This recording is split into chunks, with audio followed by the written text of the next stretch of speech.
Hello everyone, welcome to my new blog. আর এখন হচ্ছে সন্ধ্যা 6টা বাজে, আর আমি যাব ম্যাডামের সঙ্গে দেখা করতে। ওর অ্যাকচুয়ালি নাইট ডিউটি আছে আজকে, আর আমি তাই যাব এখন দেখা করতে ম্যাডামের সঙ্গে। চলো দেখতে হবে কি হয়। বাট আমি এখনো ডিসাইড করিনি কোথায় যাব, নীলগঞ্জে ওকে আনতে যাব নাকি ওকে আসতে বলবো। চলো দেখতে হবে, রাস্তায় বেরিয়ে ডিসাইড করে নেবো ফোন করে ওকে। ফাইনালি হচ্ছে বেরিয়ে পড়েছি। এখন আমি অ্যাকচুয়ালি যদি গাড়ি পেয়ে যাই তবেই নীলগঞ্জে যাব, নাহলে এখানে নিয়ে আসতে ওকে চলে আসতে বলবো আর কি। বাট গাইস, রাস্তায় বেরিয়ে দেখি টাইম এতই শর্ট ছিল, তো ম্যাডামকেই ডেকে নিলাম। ম্যাডাম ফাইনালি চলে এসেছে আর আমরা যাচ্ছি ব্যারাকপুর স্টেশনের দিকে। আর এতই জ্যাম ছিল রাস্তায়, কি আর বলবো।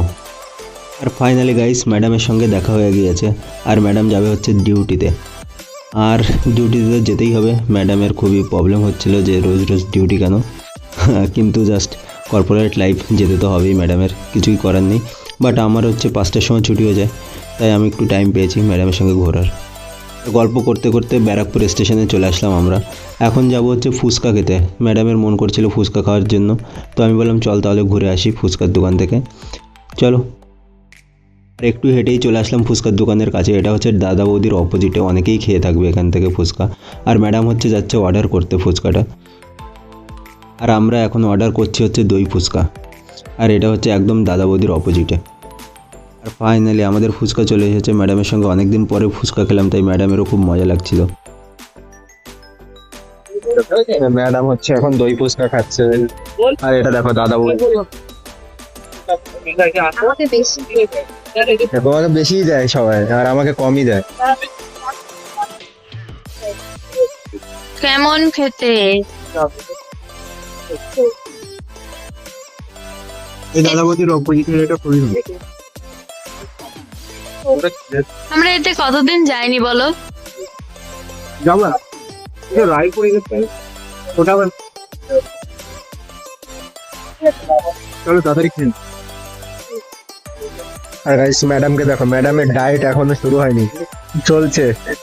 10 দিন হয়ে গেল, এখনো ডায়েট শুরু হয়নি। হ্যাঁ বলো, কবে থেকে এটা ডায়েট? এটা নাকি ডায়েট? ফাইনালি ফুচকা খাওয়া শেষ। এবার হচ্ছে রাস্তাটা পার হচ্ছে। আর এতই জ্যাম ছিল, কী করে পার হবো বুঝতে পারছিলাম না। আর রাস্তা পার করছি কারণ হচ্ছে ম্যাডাম যাবে টেইলার্সের কাছে। কিছু জামা কাপড় দেওয়া রয়েছে ম্যাডামের, সেইগুলো হচ্ছে নেওয়ার জন্য আমরা যাচ্ছি। আর ফাইনালি চলে এসেছি টেইলার্সের কাছে। আর ম্যাডাম বলছিল এই দিদিটাই নাকি খুবই ভালো বানায়, ওর সব জামা কাপড় এই দিদির কাছ থেকে ছোটোবেলা থেকেই সেলাই করে। যেহেতু অনেকদিন আগে ম্যাডাম জামা কাপড়গুলো সেলাই করার জন্য দিয়েছিল, তাই দিদির একটু খুঁজে পেতে প্রবলেম হচ্ছিল। তাও দিদি অনেক খোঁজাখুঁজির পর ফাইনালি পেয়ে গেছে। আর ম্যাডাম এদিকে বারবার করে ফোনের স্ক্রিনে মুখ দেখেই যাচ্ছে। এই কেমন এখন দেখা যায়? আবার কিনে আনলে সুন্দর সুন্দর আচ্ছা হবে, তুমি করে দিলে সবসময় হয়। দাও আর গাইস, ম্যাডামকে ছেড়ে দিয়ে এখন চলে এসেছি বাড়িতে। আর ভিডিওটা ভালো লাগলে অবশ্যই লাইক, শেয়ার এন্ড সাবস্ক্রাইব করে দেবেন।